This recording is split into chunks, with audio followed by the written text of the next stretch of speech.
विद्यार्थी मित्र हो, आज आपण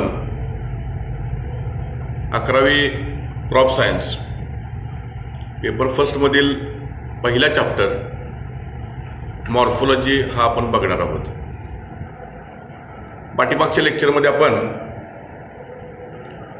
मॉर्फोलॉजी मधील एक्सटर्नल फीचर लीफ हा ऑर्गन हा पार्ट आपण बघितला. आज आपल्याला लीफ या पार्ट नंतर पुढचा महत्त्वाचा जो पार्ट आहे आणि तो पार्ट म्हणजे फ्लॉवर म्हणजे फूल हा पार्ट आपण आज त्या ठिकाणी बघणार आहोत.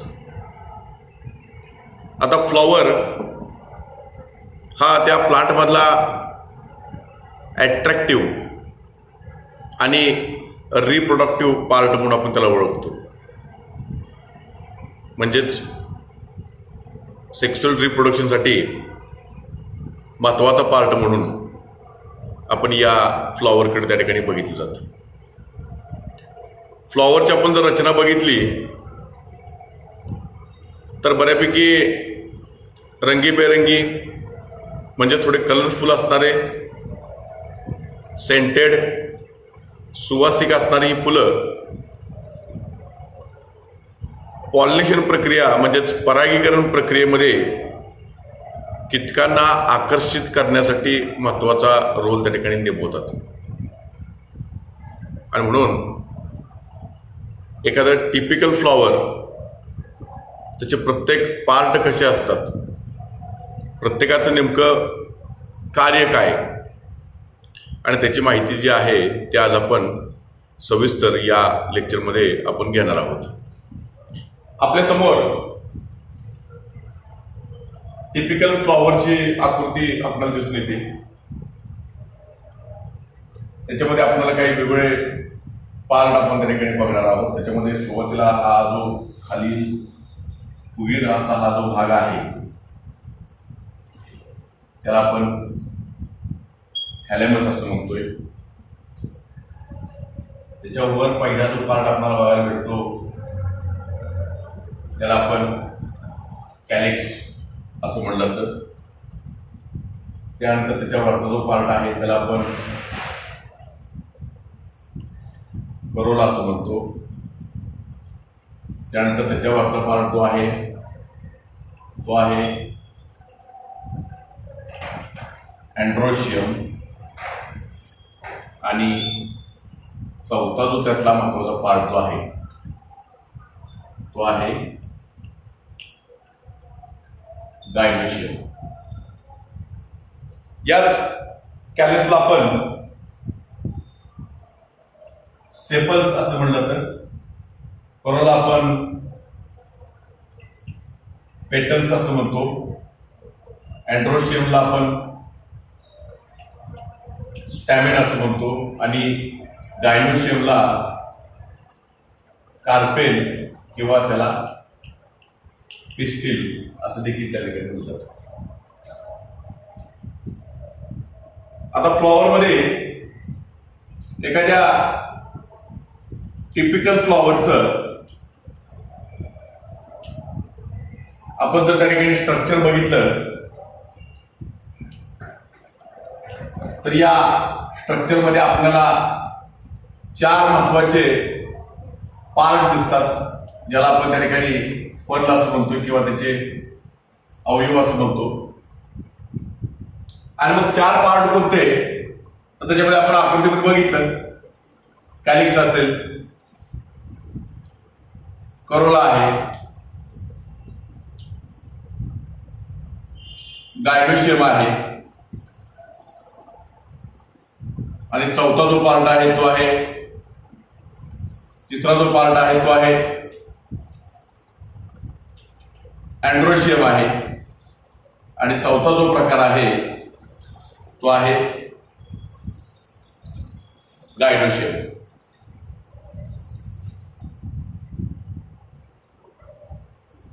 आणि मग एका बाजूला आपण सांगितलं की फ्लॉवर जे आहे हे अट्रॅक्टिव्ह आहे आणि अट्रॅक्टिव्ह असल्यामुळं सेक्शुअल रिप्रोडक्शन मध्ये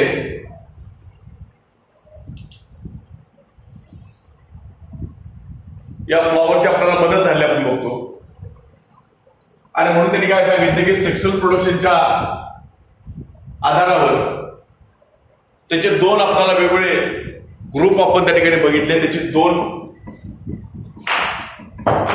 वर्ग आपण त्या ठिकाणी बघितले. ते चार जे वर्ग होते, जे पार्ट होते, ते आपल्याला दोन वेगवेगळ्या ग्रुपमध्ये विभागात असताना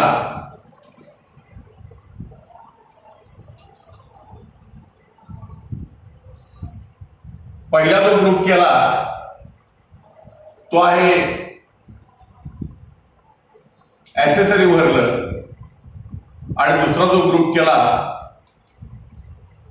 तो इसेन्शियल व्हर्ल. हे दोन ग्रुप करण्यापाठीमागचं कारण काय? तर फुल हे सेक्शुअल रिप्रोडक्शनसाठी मदत करतं, परंतु प्रत्यक्षामध्ये फुलामध्ये असणारे ह्याचे जे चार पार्ट जे आहेत त्यापैकी सगळेच काही चारी पार्ट सेक्शुअल रिप्रोडक्शन मध्ये भाग घेत नाहीत. आणि मग सेक्शुअल रिप्रोडक्शन मध्ये भाग घेणारे आणि सेक्शुअल रिप्रोडक्शन मध्ये भाग न घेता फक्त सेक्शुअल रिप्रोडक्शन साठी मदत करणारे, सहाय्य करणारे, आणि अशा पद्धतीने त्यांनी काय केलं, दोन वेगवेगळ्या वर्लमध्ये त्याचं रूपांतर जे आहे ते आपण केलं, आपण बघितलं. आणि मग सेक्शुअल रिप्रोडक्शन मध्ये कोणते पार्ट भाग घेतात? तर ह्याच्यामध्ये असणारा अँड्रोशियम आणि ह्याच्यामध्ये असणारा गायनोशियम हा पार्ट सेक्शुअल रिप्रोडक्शन मध्ये भाग घेतो. म्हणजेच काय, तर अँड्रोशियम काय आहे, तर मेल रिप्रोडक्टिव्ह ऑर्गन आहे, आणि गायनोशियम जो आहे तो आहे फिमेल रिप्रोडक्टिव्ह ऑर्गन. प्रत्यक्षामध्ये रिप्रोडक्शन प्रक्रियेमध्ये भाग घेणारे हे दोन पार्ट असल्यामुळं हे सेक्शुअल रिप्रोडक्शन मध्ये भाग घेतात. म्हणून सेक्शुअल रिप्रोडक्शन साठी अत्यंत महत्वाचे असणारे पार्ट म्हणून त्यांनी काय केलं, इसेन्शियल वर्ग मध्ये आपल्याला अँड्रोशियम आणि गायनोशियम ह्या दोन पार्टची काय केली, त्या ठिकाणी विभागणी केली. आणि त्याचबरोबर की बऱ्यापैकी एका बाजूला आपण काय म्हणलं की फुल फ्लॉवर हे अट्रॅक्टिव्ह आहे, आकर्षित आहे, आणि म्हणून त्या फुलाच्या बाह्य बाजूला असणाऱ्या पाकळ्या असतील आणि त्या थोड्या सुवासिक असतील, रंगीबेरंगी असल्या कारणामुळं कीटकांना परागीकरण प्रक्रियेसाठी आकर्षित करतात आणि म्हणून सेक्शुअल रिप्रोडक्शनसाठी मदत करणारे, सहाय्य करणारे म्हणून दोन ऍसेरी वर्गमध्ये, दुसरा पहिला जो ऍसेरी वर्ग आहे त्या ग्रुपमध्ये दोन वेगवेगळे जे वर्ग आहेत, दोन वेगवेगळे पार्ट आहेत, त्याची विभागणी केली. त्याच्यामध्ये पहिला पार्ट त्यांनी सांगितला की कॅलेक्स आणि दुसरा पार्ट होता तो होता करोला. अशा पद्धतीने आपल्याला काय सांगितलं, बऱ्यापैकी येत असणारे जे काही चार वेगवेगळे पार्ट आहेत ते चार वेगवेगळे पार्ट आपण त्या ठिकाणी बघितले.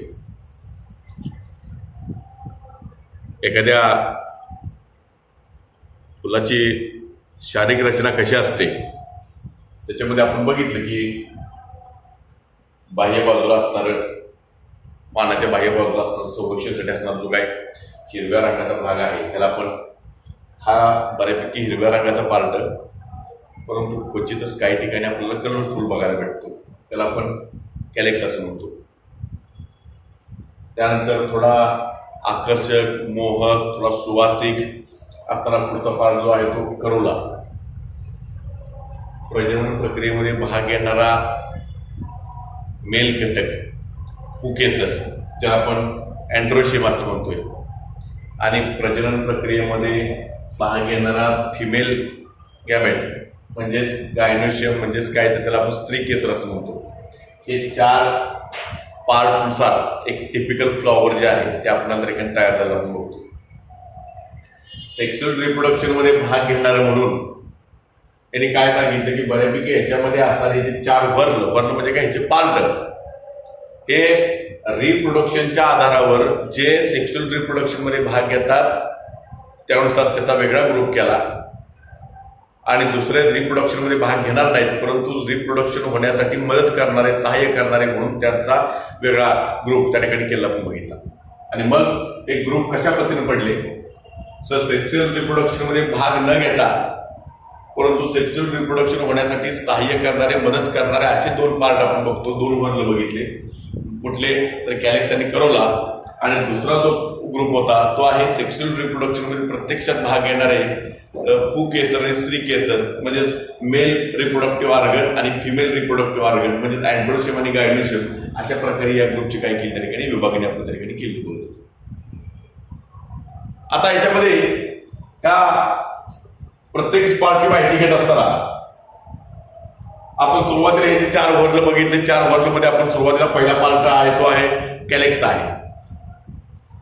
आता या कॅलेक्स मध्ये म्हणजे हा जो पार्ट आहे हा फुलांच्या बाह्य बाजूला आणि आतमध्ये असणारे करोला, आतमध्ये असणारे अँड्रोशियम, आतमध्ये असणारं गायनोशियम याला संरक्षण देण्याकरता अशा प्रकारची रचना त्या फुलांमध्ये बाह्य बाजूला आपल्याला बऱ्यापैकी बघायला मिळते. जनरली ग्रीन रंगाचा हिरव्या रंगाचा असणारा हा काही फुलामध्ये मात्र आपल्याला रंगीबेरंगी आपल्याला आढळतो, परंतु हिरव्या रंगाचा असल्या कारणामुळं कीटकांना आकर्षित करण्यासाठी ह्याची जरी मदत होत नसली तरी सुद्धा आतमध्ये असणारे जे काही वेगवेगळे फर्ल आहेत किंवा वेगवेगळे ऑर्गन्स आहेत आणि त्यांना एक संरक्षण देण्यासाठी प्रोटेक्शन देण्यासाठी या पार्टच्या काय होते बऱ्यापैकी मदत झाल्याबद्दल ठिकाणी बघतो. आता आपण या कॅलेक्सच्या आपण जर त्या ठिकाणी सेपरेट त्याचं जर रचना आपण बघितली तर या कॅलेक्सची रचना या आपल्याला बऱ्यापैकी अशा प्रकारे आढळते.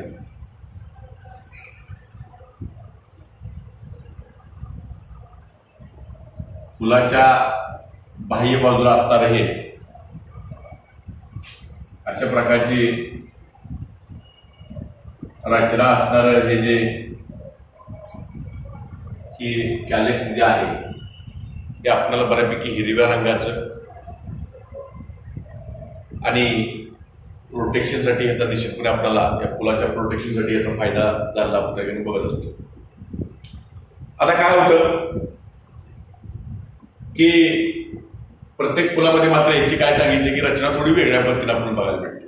म्हणजेच काय तर काही फुलामध्ये हे जे कॅलेक्स आहेत म्हणजे सेपल्स आहेत जर एकमेकाला जोडले गेले असतील अटॅच असतील तर त्याला आपण गॅमोसेपल्स असं म्हणलं तर, आणि हेच कॅलेक्स जर त्या फुलामध्ये एकमेकाला न जोडता वेगवेगळे विभागलेले असतील तर त्याला आपण त्या ठिकाणी काय म्हणतो पॉलीसेपल्स असं त्या ठिकाणी त्याला म्हणतात. याचं फंक्शन जर आपण बघितलं तर बऱ्यापैकी पहिले फंक्शन जे आहे ते प्रोटेक्शन करण्यासाठी फुलाच्या अंतर्भागामध्ये असणारं करोला, अँड्रोशियम, गायनोशियम याला प्रोटेक्शन देण्यासाठी याचा फायदा निश्चितपणे होतो. आणि आपण मग सांगितले की काही फुलामध्ये मात्र ते थोडे रंगीबेरंगी असतील तर मात्र त्या ठिकाणी कीटकांना आकर्षित करण्यासाठी याचा निश्चितपणे आपल्याला काय होतो बऱ्यापैकी फायदा जो आहे तो फायदा झालेला आपण त्या ठिकाणी बोलत असतो. यानंतर या फ्लॉवर मध्ये दुसरा जो पार्ट आहे तो आहे करोला आहे. या करोलाची आपण जर रचना बघितली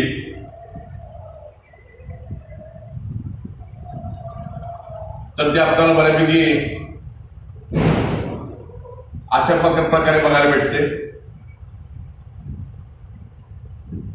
याच करोलाला आपण पेटल्स असं म्हणलं तर या फ्लॉवर मधला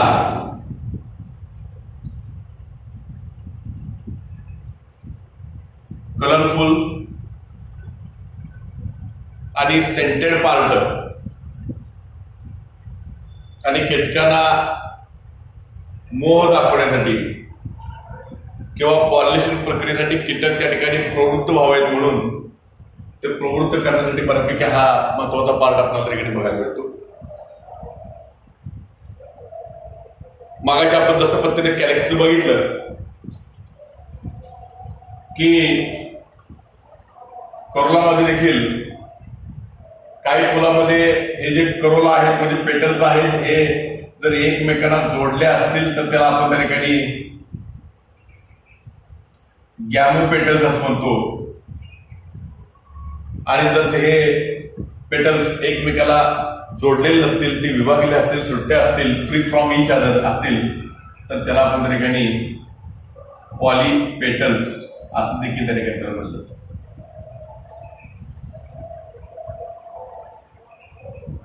आणि याचं जर आपण फंक्शन बघितलं तर बऱ्यापैकी अट्रॅक्टिव्ह आहे, कलरफुल आहे, सेंटेड आहे. आणि म्हणून जे कीटक आहेत, इन्सेक्ट आहेत, ते इन्सेक्टना अट्रॅक्ट करणं आणि पॉलिनेशन प्रक्रियेसाठी त्या ठिकाणी बऱ्यापैकी हा पार्ट त्या ठिकाणी मदत केला आपण बघतो. आणि म्हणून याचं फंक्शन काय आहे ते बऱ्यापैकी कीटकांना आकर्षित करण्यासाठी हा पार्ट आपल्याला काय होतो बऱ्यापैकी त्या ठिकाणी दिसू येतो.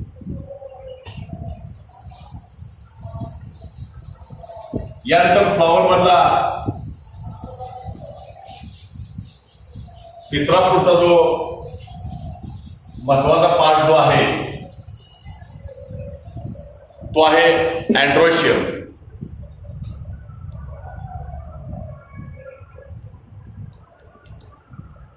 याला आपण स्टॅमिना असं म्हणतो. त्याची जर आपण त्या ठिकाणी आकृती बघितली, डायग्राम बघितली, तर बऱ्यापैकी अशा प्रकारची आपल्याला या अँड्रोशियमची रचना आपल्याला त्या ठिकाणी बघायला भेटते.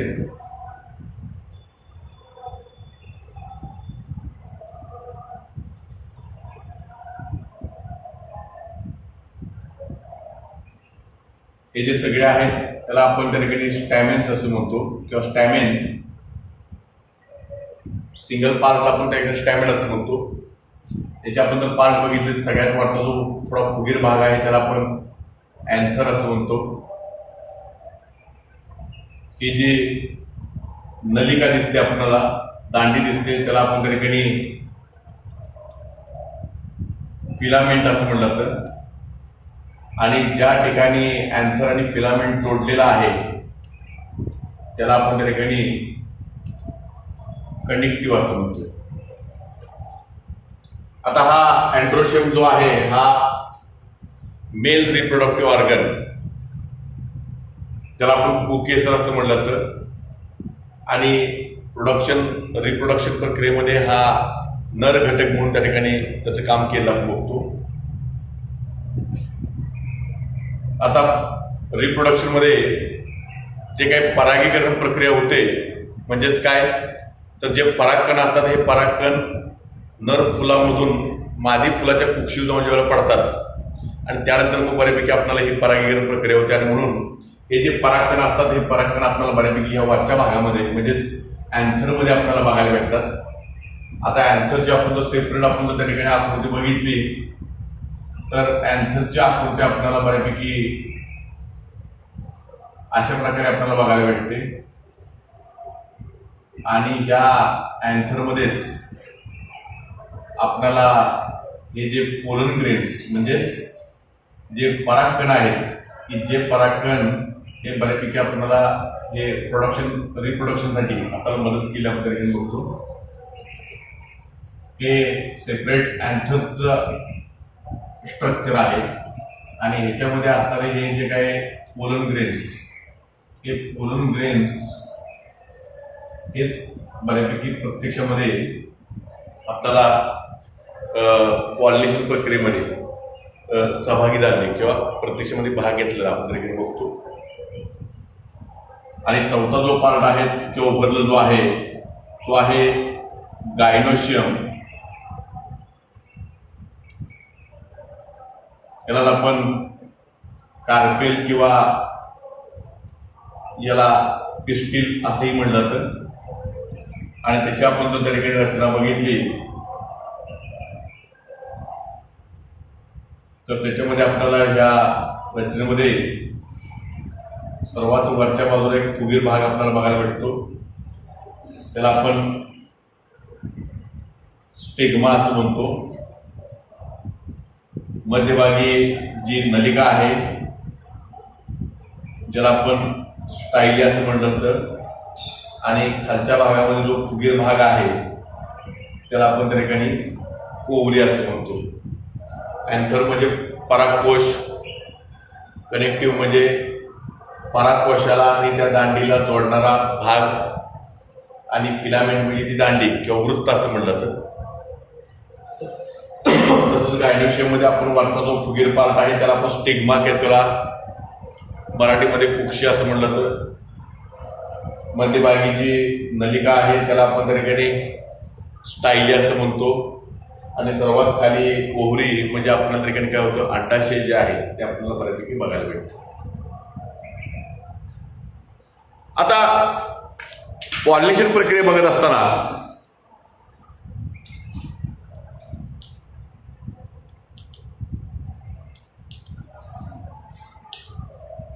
म्हणजेच काय, तर परागीकरण प्रक्रिया म्हणजे काय,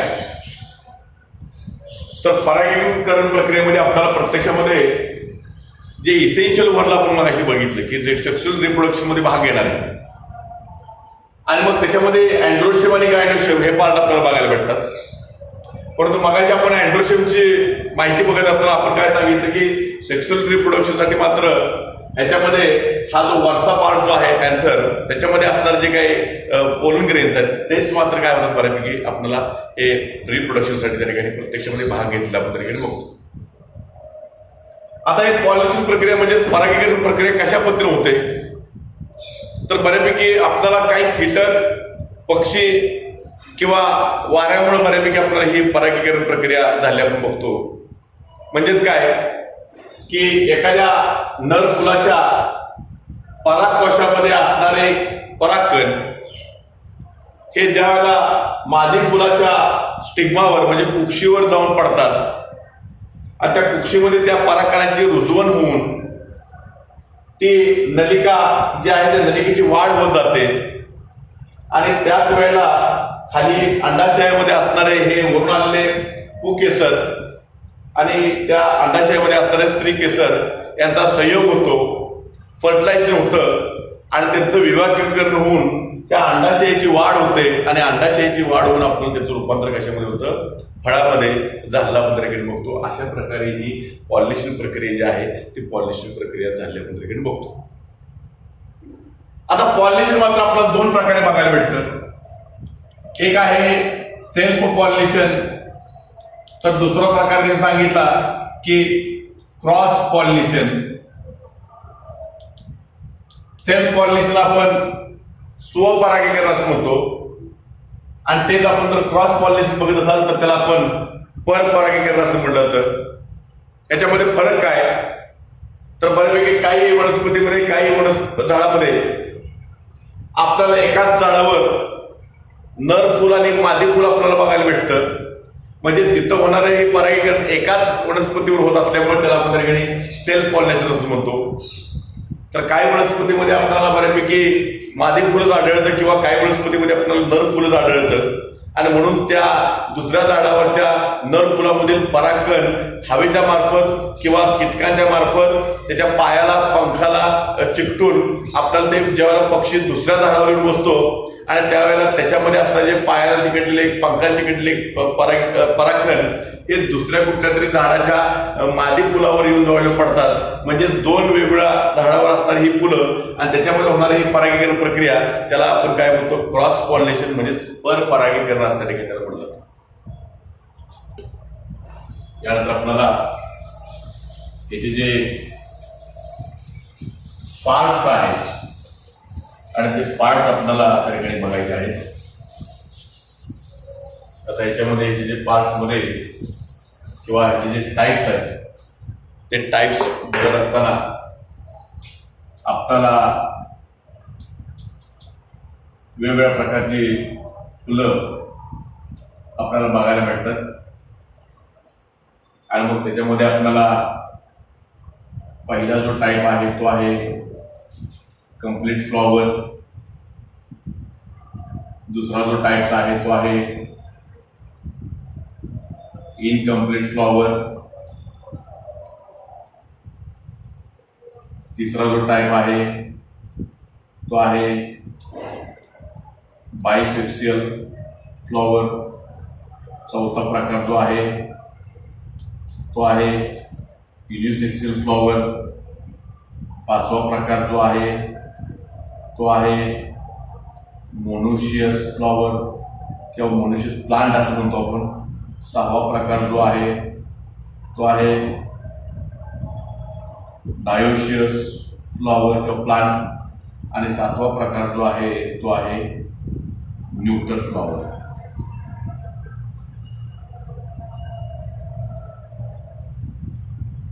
पहिला जो फ्लॉवर आहे कंप्लीट फ्लॉवर, याच्यामध्ये काय सांगितलं की फुलामध्ये असणारे 4 वर्ग हे टोटली प्रेझेंट असतात.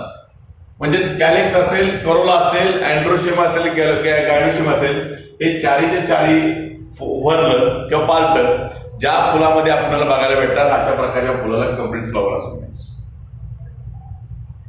दुसरा जो प्रकार आहे त्याच्यामध्ये काय सांगितलं की 4 वर्गपैकी 4 पार्टपैकी एक किंवा एकपेक्षा जास्त पार्ट हे ज्या फुलामध्ये आपल्याला अब्सेंट असतात. म्हणजेच काय तर कॅलेक्स, करोला, अँड्रोशियम आणि गायनोशियम पैकी कुठला तरी एक किंवा त्याच्यापेक्षा जास्त पार्ट आपल्याला त्या फुलामध्ये आढळणार नाही अशा प्रकारच्या फुलाला आपण तरी काय म्हणतो